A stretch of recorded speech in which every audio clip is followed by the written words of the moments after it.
resource based application here, I have to do a lot of homework. That means I have to go and find in this processing toolbox whether there are any tools related to water resource applications. And if you search, there are not many. They are very general applications. Surface related applications, it may be there. But if you want to go for a water resource application, you find that it is not there. It is not there means it is completely not there. It is available as a outside support or extended support called as plugin. That means you need to first do your homework. Just go to the net or go to the plugin repository. Find out whether there are any specific plugins related to any water resource application. So if it is there, you install the plugin. So here again, what you have to do? Everything has to be on its own. Nobody is going to give a training on using plugins on water resource. That means you have to do your own homework. Whereas if you buy ArcMap, no, that fellow will nicely come in a suit and a tie. Yeah. It will teach you. He will teach you in 1 or 2 days, and you will say bye bye and he will go. Okay. So can we deploy on web? Qgis? Yeah, such applications are there. So not this application, but actually what you can do is you can deploy, you can access the resources that are available on the web. We cannot deploy on web. Deploying again, there's a different concept, sir. That is called as GIS server based application. So if you if you are working on a GIS server, then you can deploy whatever outputs you have generated and put it on the server. Okay, that is called as deployment. But using QGIS, I think you will learn tomorrow that you can access lot of this thematic and as well as other raster information directly from a geo portal. Okay. See, there are a lot of open repositories where this data is being collated. Okay. Like example, Bhuvan is giving. Similarly, OpenStreetLayer Volcano. There is one more resource.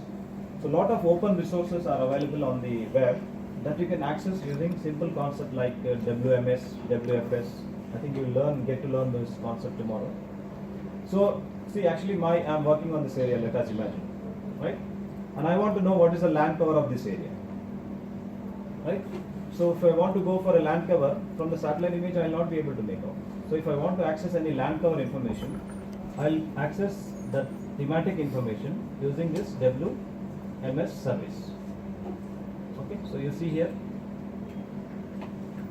So this is called as a WMS service, web map service. That means you can access a resource lying in a particular server over the internet by just typing in the address of that particular location. Okay, so I think tomorrow you will get a more detailed demo on that one. Like suppose if I want to access the land cover area of this Hyderabad region, so what I can do is I can directly go to my Bhuvan application. There I'll type the required coordinates, and I'll be able to access the same land cover information of the Hyderabad region without actually having to download that or having to search for that land cover information somewhere else. Right? So that is actually accessing the services of any geo portal or a geo server based tool. Okay, but deployment, as I said, is a completely different. So it needs some other background, like you need to know about the architecture, similarly the server concepts. Okay, right. So this is your digitization. And so what else we can?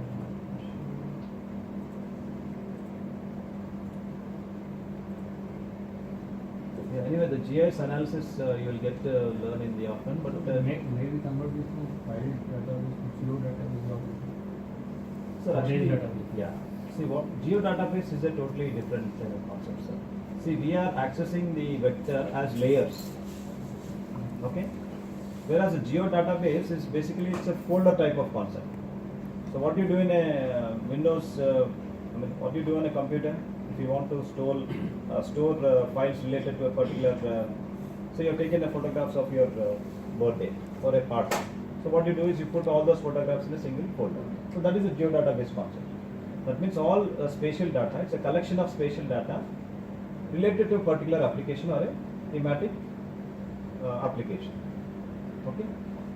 So what you do in a geodatabase, you collect all the spatial data related for your task and you put them in a single folder. And whenever you require, you go to that folder and you access that. Okay. But the other advantages of going for a geodatabase is, like I've said, it will allow you to describe the functionality of that particular feature. Okay. So like how I've digitized the road, and if I want to say that this road is a one-way road, this way they see, I cannot describe them as an attributes. Okay, right? I cannot describe them as attributes, so I have to describe them as a functionality.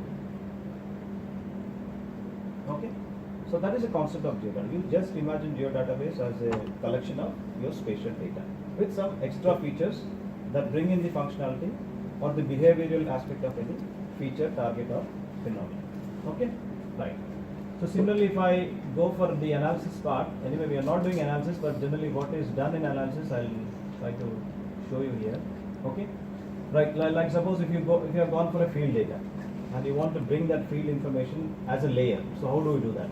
So it also has a tools for that. Okay, so that is called as create layer.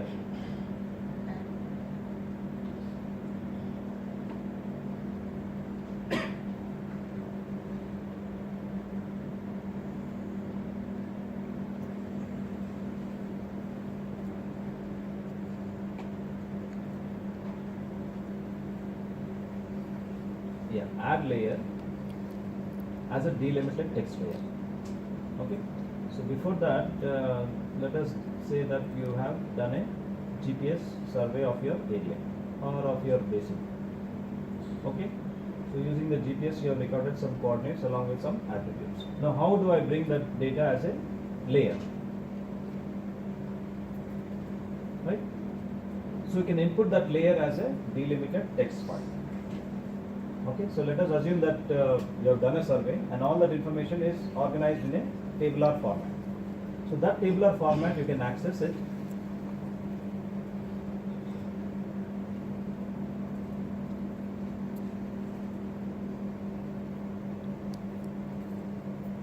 Okay, so this is that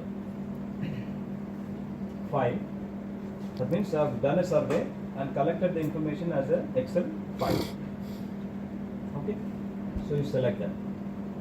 Okay, so what is the file format? Let us say this is CSV separated format. Okay, so here I have to mention what is the X location. So X location is what? Your longitude information. So let us see. So that means you need to categorize it in lat long. Is the longitude information in decimal degrees. DD means decimal degrees. Similarly, the latitude information is decimal degrees. Okay, so that means what that file contains is clearly listed out as a sample here. Okay, so how many points are collected? So let us say it is showing some 20 points, but okay, it could be more than that also. Okay, so record options, number of the header lines to be discarded. That means if you don't have any of these header lines, you can also, this is simple trial and error things that you can always work. Okay, so now you want to bring this data as a point layer. You select what is the reference system that you want. Okay, let us say this is Qgis zone 44. Okay, so now you see what has happened. So only tabular information data I am able to bring as a spatial data. Okay, but for that to happen, you need to ensure that whatever the data you have collected has the locational information or has the geographic information. Right.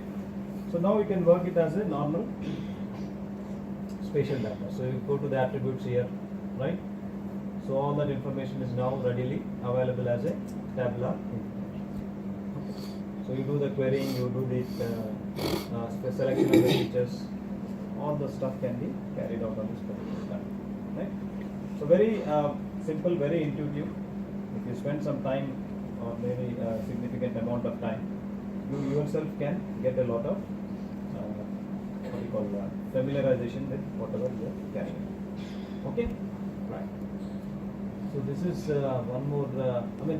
Another aspect which is needed for when you're working on a spatial data, because most of the times you see That you have the data but not in a spatial form, isn't it? You have tons of data. I mean, you have a very big bundle of data, but all that is not in a digital form. It is not in a spatial data form. So for such, you can do this convergence like tabular to spatial without in a single click of a button. Only thing is, you need to organize the data in a fashion that can be easily read by the software, and from there onwards, it's a matter of click of a button. Okay? Right. So this is also done. Okay. So then, what about the analysis part?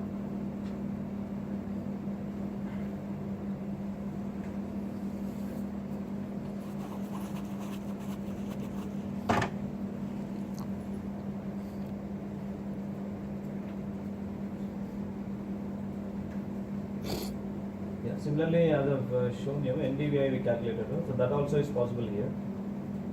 So like in this one,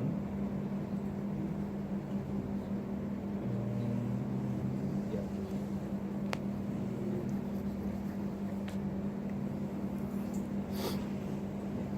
So this is your satellite image. Okay. So what is this image?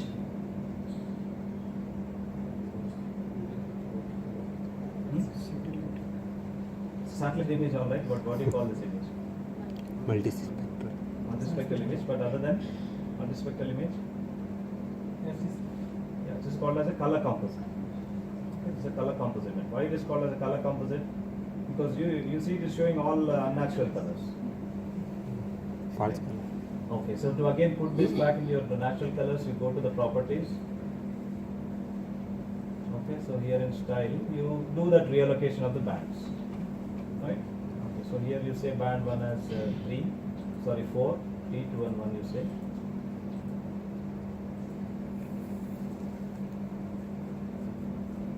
Yeah, 4, 3, 2 you say you apply. 4, 3, 2. Actually this is a list 2 image. 3, 2, 1. Sorry.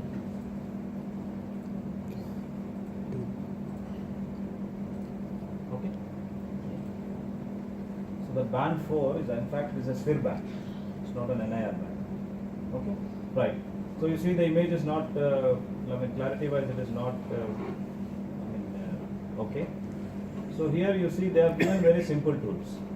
Like when we did the demo, we did a very hi-fi image enhancement. Isn't it? A lot of confusion because all those breakpoints and histograms. So to avoid that confusion, what this software has tried is they have given a very reasonably simple adjustment. Like how you adjust the brightness and contrast on your TV. So they have given simple tools like this, right? So let us stretch it fully, or you can stretch it with the ends of the histogram separate. Okay? So you get a normal enhancement like this, right? So this is a raster image. So if I want to do any calculations, you can go to this raster calculator, right? So I have my 4 bands here. I know which point is representing which wavelength. And I want to find out an index, let us say. So that's how do you calculate that index? So here you need to frame that formula. Right? If I want to calculate an NDVI. So this is actually band 3 is NIR. Okay? So here you have to use those brackets. Right? So band 3 minus band 2. Close the brackets, divided by, again you open the brackets, band 3 plus band, okay, again you close the brackets. It says expression invalid, no problem. So here I think you have to say, you have to mention the output here, that's why it is saying invalid. So I have done a simple NDVI, or like if you know the formula for any other specific index, you can generate an NDVI. Okay, right. So now you run this NDVI. So this is your NDVI image. Now you see the values of the NDVI. Go to this, right? Okay. So what is the value it is showing? 0.3. 0.342. So what is the range we said? We are the NDVI minus 1 to plus 1. That means the brighter the pixel, the more positive value it has. Okay. So similarly, go for the wherever the bright pixels are there, they are indicating the vegetation pixels. Okay. So you see some more patches of vegetation are here, and water you see how beautiful it is getting displayed in a NDVI image. Why? Because it is entirely absorbing medium. So even with NDVI, you can do a lot of thresholding for your water body pixels. Kindly remember that. Okay. So if you want to extract water body pixels from a multispectral satellite image, you can also use NDVI thresholding. Right. So that means you know that after certain range of NDVI, everything is water body. Or you find out what is the range of this water body pixels. Then only they will be very less. They will range in the minus to the almost 0.00 type of values. So once you know that range, you can use it to threshold your water bodies. Okay? Right. So this is again based on the raster data. So like this, based on a specific formula that you can apply, you can do it. Okay.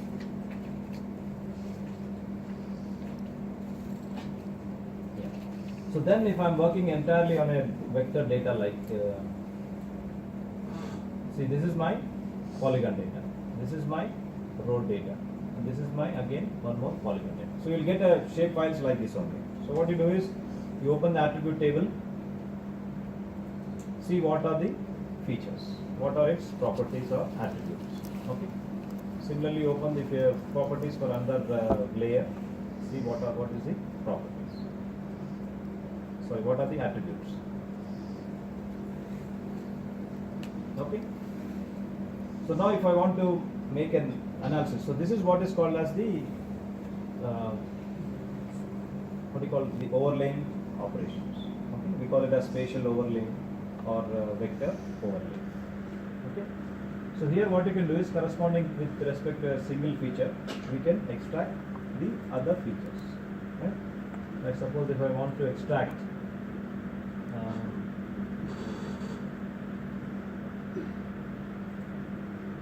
okay, so this is my land use plan cover parcel. So what additionally you can do is you can symbolize them, like in properties if you go, see I don't want a single color to be represented in it for all the features. But there are different features available there. No? How do you know there are different features? See, Different polygons. sometimes initially it will be very. See, you understand these are some features. Now all of them be given a single color. But how do I know that there are so many features available?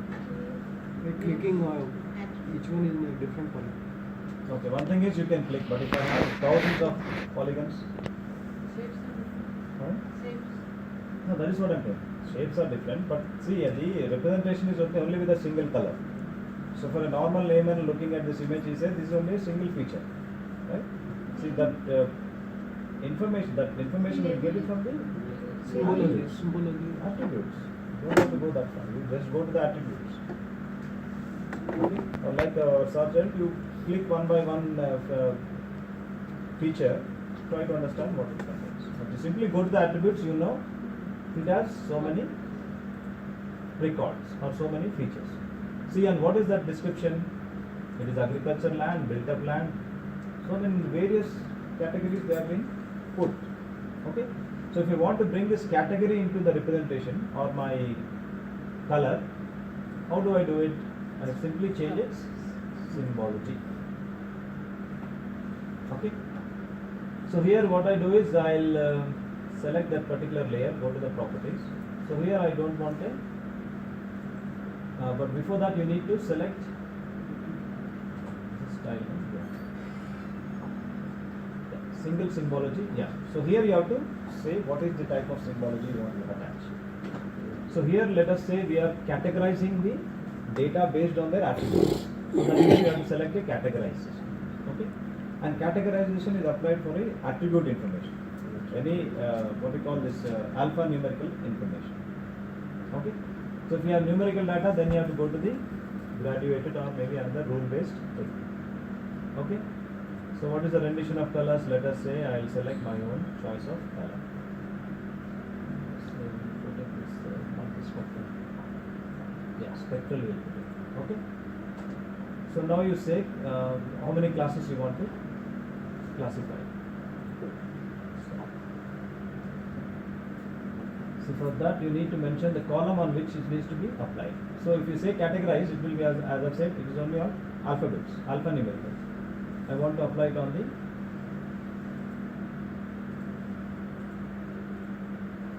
right. So now you say add. So you have to classify first. Okay. So that means each category, agriculture, built up, similarly wastelands, is now given a different symbol. Okay. So you see all the legend is displayed. No, that classification is different. See, this is only a symbology. This is not a classification. This is only a symbology. That means already classification is done. You are only adding a new color to each symbol based on your understanding. Sir, is there any plugin for supervised and unsupervised classification? Yeah, it is there, sir. So maybe very basic levels have been provided here. We go to this tools. I think it is there. Yeah, Qgis algorithms. If we go, see under raster modules, raster tools.